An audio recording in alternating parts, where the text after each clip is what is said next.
All of you want to get to this wonderful session from soldiers to star performance, helping veterans in your workforce transition successfully from military to corporate culture.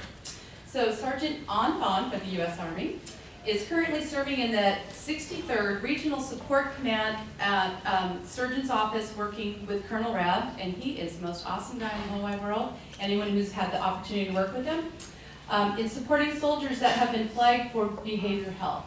In 2003, Sergeant Ban enlisted as a combat engineer in the regular Army. Shortly after boot camp and AIT Advanced Individual Training, he completed airborne school at Fort Benning, took his first duty station with the 82nd Airborne Division out of Fort Bragg, North Carolina. And in 2004, he graduated Ranger School, which, by the way, this is the Army's elite combat leadership courses. And when I talk to people about that, anyone who's in the armed forces goes, oh my God, this guy is really young and he did that already. So my hat's off to him on that. Let me see, in 2005, he was deployed with Alpha Company 307th, engineer in supporting Operation Iraqi Freedom. Shortly after deployment in 2006, he was honorably discharged to attend college. In December of 2009, he graduated with a Bachelor of Science in Psychology from San Jose State, and he's now in the Army Reserve Station out of Moffett Field and waiting to continue his education for a PhD in psychology. Can you say star performer here? So anyways, let's get started. Can everyone hear me okay without the mic? I really don't like the mic. We all good? All right, I'm turning it off. 3 years in the military, I was able to deploy in 2005, and I was able to take a team downrange. We call it downrange from to Afghanistan, Iraq, or deployment. And I have no problem. I have no problem taking a bunch of guys to war, tell them they need to do this, and kick doors down, and blow things up. But when they tell me to come up here and do a presentation, I have the most anxiety ever. So bear with me. I was told that I am the barrier between you and your lunch. So I'm going to make this quick, short, and to the point, and get you guys to where you need to be. So again, my name is Sergeant Ban. I am the NCOIC, for those of you who are not in the military and don't know the terminologies, non-commissioned officer in charge for the Psychological Health Department out of Moffett Field. We are a regional support command. We support the 7 states in the United States, and all our down trace unit that falls into that 7th state. Colonel Rabb, who was my boss, is taking a combat unit, combat stress unit downrange to Afghanistan and Iraq shortly this year. So in his absence, I will be stepping in as Director of Psychological Health for the time being, until I get a new mission. So moving on, what is the purpose of today? Basically, what I want to do here is have this opportunity to tell you what the military culture is like. We all know that in our society there's all kinds of cultures, whether we come from a different foreign country, or even to the smallest point where your work environment is a different culture. You play an instrument, music is a different culture. Yahoo is a different culture. And so the military, as I put on this uniform, I'm going around, I'm talking about what I talk about, I represent a culture that many of us are a part, or many of us don't know about. How many veterans out there? Right? How many of you are family or spouse of a veteran? So everybody here has some kind of understanding of the military culture.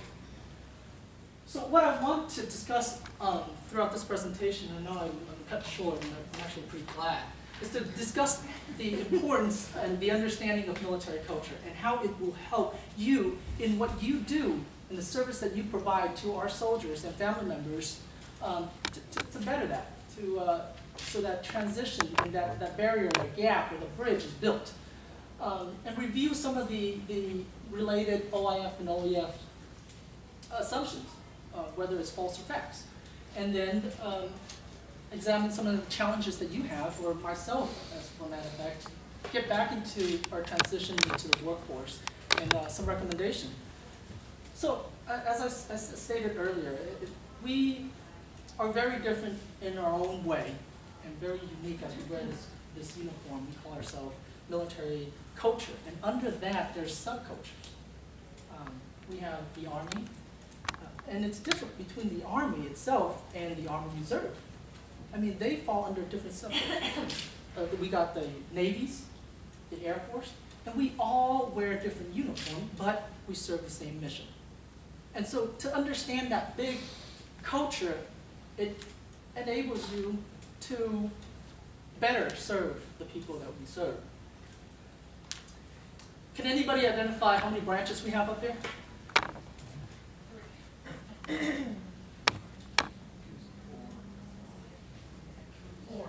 4?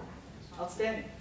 So we got, of course, Colonel Rab right there is my ex-boss and my mentor, my teacher, and everything else that follows on the left. That's the United States Army. That's the Army Reserve and also the Army, the regular Army. We got to the far right, there's the Marine. We wear different uniform. We got the Air Force, who's in the BDUs, battle dress uniform, and then we have the Navy. So under all that, there's different cultures. We represent different things. We talk in a different way. In culture, right over here is a Vietnam vet who is awarded the Bronze Star after 20, 30 years after his service. And they didn't recognize him until later on in his years. His family is hearing all these stories and then hearing stories from his friend and say, wait a minute, you deserve this award. And so Colonel Rab was able to present him one of the Army's elite award as the Bronze Star. And so you can see that the culture differences there. Whether you serve in a Korean War, you serve during the Vietnam, you serve in Iraq, we all represent something that we know, whether it's age difference or color or skin. Anything, wherever we came from, we put that aside. We are now a new culture. We learn different languages, we speak a different language.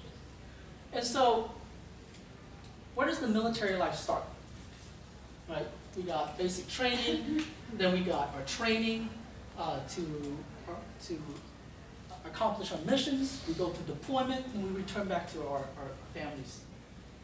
So here's a short video of military life and the basic training that we go through.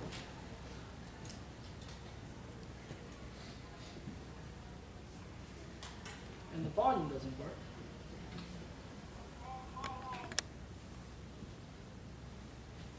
It sounds a lot better with the volume than he's saying that. Despite where we come from, whether we come from New York or California, or despite the skin color we have upon us, and we used to wear baggy jeans or we like to tie. When we come here, we put on this uniform, we belong in a different family. We are a new family. We form a different culture. We all get the same haircut. We all wear the same boots. We all go through this process of basic training. And it doesn't matter whether you served in the Korean War or not. I can walk up to a veteran and say, how's your basic training? And they would know exactly what I'm talking about. And that is what I'm talking about in culture. We will always understand each other at a certain level that nobody will ever can probably imagine.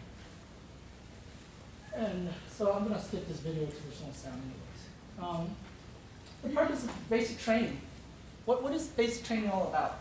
Well, it allows us, it creates an environment. And so we are trained in those environments as realistic as they can be to serve the mission, whatever the mission may be. Become a mission-oriented, goal-oriented. It screens us and it weeds out the people who might not fit for the military. Not everybody is fit for a certain thing. You might be fit for a corporate war, you might be fit for a desktop, you might be fit for a person who's hands-on. Not everybody's made for the military. We understand that. And so basic training allows us to say, you know what, maybe you should try something else. Maybe this uniform is probably not for you. And so that's what basic training does. It transitions a civilian into a service member. It gives us new language. It gives us a way to walk, a way to talk. I mean, let me tell you a story. So there was this PFC, and his LT came in and told him he had KP because the BG came by the AO and he had his TP out. What does that mean? What does that mean? Did somebody in the service probably say, you know what? Wow, that's pretty good. But for you, and let me tell you this story again with actually the acronym. The private first class, right, was told by the lieutenant that he has kitchen patrol because when the brigadier general visited the area operation, he left his toilet paper out. Right? So that's what we are taught. We are given a new language. We are given a new set of way to dress, way to walk. We march wherever we go. And so we form this new culture. We get put into different type of environments, whether it's a 42 Alpha who is an admin administrator that works at a desk, to a combat MOS, military occupation specialist, who is an infantry. We get put into high-risk occupations. We are mobilized at all times. With the 82nd, I was always ready. My bags were always packed to leave country and be in another country within 16, 18 hours. I get a phone call and they say, hey, you're leaving. I drop everything I do, I go back to the barracks, grab my stuff, I'm on a plane and I'm out somewhere doing a mission. And so that unstable schedule all the time gets us, very routed and it gets us anxious. We work in an environment of very authoritative. And maybe when we transition into the corporate world, that might not fit. And being able to work after my active duty, I was able to experience that when you work outside here in the civilian world, a lot of times they promote something called outside of the box thinking, creative thinking. Here's a mission, or here's a task, get it done, and let me know when you get it done. They never told you how to do it, when to do it, or they task out some guidelines, but they say just do it. Well, in the military, it's different. It's not that way. When I was deployed, I knew exactly when to wake up. I knew exactly when to eat.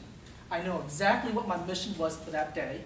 I knew exactly how to do it, where my weapon was, and I knew exactly, not all the time, when the mission should be completed. So I was told from my squad leader how to run my team. I was told what the mission is all about, and I was told how to execute that mission. But in the corporate world, it's not that way. We try to promote creative thinking. We try to promote think outside of the box. Do it your way. Well, a lot of times you tell a soldier to do it your way, and he's like, what's my way? What's your way? So, and then the impact of separation. We get, and here let me talk about the difference between active duty and reserve. I want to touch that part of it. Because when I was active duty, it was a lot easier for me to go deploy and come back and transition. Because why? Because I did that every day, 24 hours a day, 7 days a week. And if you really calculate my salary and the time that I put in the military, it comes out to be less than 30 cents a day or something like that. We did it in basic training, we got bored, to see how much we made and the hours that we put in. But that's what I did. I woke up in the morning, I went to PT and I trained. I trained until we have a mission, we leave, we go do our mission, we come back, and we go back to our normal life or everyday life again, we train again. But reserve, it's different. Right? Reserve is different. Reserve, we call it the weekend warriors. They do this once a week. They come in, they train on their MOS or their job, and then they go back and they go into their civilian life and they do their job, their 9-to-5 job, and they be with their family and whatnot. And all of a sudden, war breaks out and they say, hey, you're deploying for a year. Pack your stuff, leave your family, leave whatever you got, tell your employee you'll be back, and we're going over to another country and fight a war. And then all of a sudden, it's like a shock. I mean, imagine yourself being pulled out of your house tomorrow and say, you got to go over there and you got to start fighting a war. And then a year later or 6 months later, and you say, okay, all right, come back, guys, we're done. Mission's complete, let's go home. Get you back here in country, and then they say, all right, Go back to your normal life again. Go back to what you used to be. Go back to that job that you used to have. Probably not even there anymore. Go back to your family and your kids that was born when you were over there. Your kids that don't even recognize you. Go back to that wife or that spouse that you have a hard time communicating because there's no communication between you and your spouse besides a couple of letters when you're deployed. Try to rebuild that. So it is very vital. It's very harsh and difficult for a reserve to transition back from deployment than it is in active duty. And so I want you to keep that in mind, if anything, to take that with you. If you're a reserve deployment, it is a lot more difficult than it is for an active duty to transition. Because we're used, as an active duty, we're used to being away from our family. I'm stationed at Fort Bragg. I live out here in California. My mom didn't see me half the time I was throughout the year. Maybe once or twice if I take leave and go home. So, take that with you. High degree of living and uncertainty, cover that. The condition of the battlefield. I mean, if you're, I can't say you're lucky, but if you have a desk job, and in the military, believe it or not, we do have desk jobs. We have dentists, we have 42 alphas who are admin, we have finance and whatnot. They actually do deploy, but they deploy to an environment that they can perform their job, which is probably a base that they sit at for 6 months to a year, and then they come back. But for some people who are combat MOS, they have to come out of the wire. And those environments can be hostile, can be deadly. And it stirs us into a different person. People say, well, you're different when you come back. Well, of course I'm different when I come back. What do you expect? I mean, I was over a country where I don't even speak the language. I hate the heat, and there was no tree. And people were driving recklessly, and then there's things blowing up next to me all the time. You expect me to come back and be that same person? It's kind of hard. It is very hard. And so the stressor in the war, having to survive through all that and finding always a safety route. When you're deployed, you never take a route more than the same route twice. You try to always find a different way to maneuver around the country. And I take that back with me sometimes, I still can't turn that off. Sometimes I walk into a building and I'm sitting there and I'm wondering, where's all the doors? Where's all the exits at? And so it becomes you. If you're living that for 24 hours a day, 7 days a week for 6 months or a year, it kind of becomes a natural instinct thing. You don't think about it anymore, but it's within you. And so you have to cope with that, and it's hard when you're overseas, and when you come back, it's even more difficult when there's no support system. But it's not because there's no support system, it's because they don't understand. A lot of family members and everybody here wants to reach out and help, wants to reach out and do something about it. But a lot of the time, they don't know how. We don't understand, well, why is he isolating himself? Why he doesn't talk to me like he does anymore, like he used to? Or why is he a little so aggressive? Well, a lot of the time it's because of these environment, because of these stressors in a war zone that gets us this way. And you got to understand that we have to be this way. We have to be vigilant 24 hours a day, 7 days a week. I always have my weapon everywhere I go. I always have to make sure I have enough ammo whenever I go out on a mission. I always have to know that, hey, how far is that mortar sound? Something just landed somewhere. And is it getting closer? So with that, all the time, we have a hard time coming back and transitioning. And then we're trained. We're trained, and we're told that you got to be strong. You don't quit. It's in our creed. We recite this every day when we go into basic training. We don't seek for help. The military is it's a lot better now with getting soldiers to seek for help. And there's all kinds of process, PDJ, that screening process, to get soldiers to seek help when they need it. But it's kind of contradicting when the fundamental stuff that they teach you is to never quit, be strong, don't give up,